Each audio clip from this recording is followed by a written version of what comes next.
আমার কাছে মনে করো আমি রাজনীতি পছন্দ করি না, তবে আমি তৃণমূল সরকারকে খুব ভালোবাসি। আজকে মামাটি মানুষ কি না করেনি, কিছু একটা হয়তো ভেবেছে বলে বেকারত্ব, আজকে পশ্চিমবঙ্গে সত্যিই তো বেকারত্ব। আজকে একটা এমএ পাস ছেলে আমার পাড়ার গাড়ির মধ্যে 3টে পেন 10 টাকায় বিক্রি করে খাচ্ছে, কারণ সে কি যোগ্য না একটা চাকরি পাওয়ার?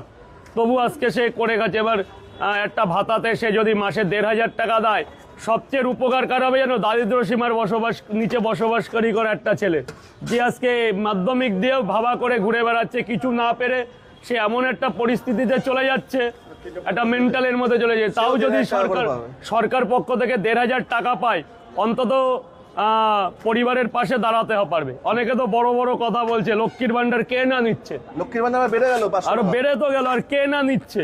যারা আগে নেয় তারাই আবার বড় কথা বলে। কিন্তু সরকার পক্ষ আজকে আছে, উনি খুব ভালো মানুষ, যেটা বোঝে খুব বুঝে শুনে কাজ করেন, এবং একটা লড়াকু নেত্রী, ওনাকে কুন্নিত জানাই, এবং খুব ভালো, আমার কাছে অত্যন্ত প্রিয়, অত্যন্ত স্নেহের। তা বৌদি কি পাচ্ছে লক্ষ্মীর বয়স হয়নি।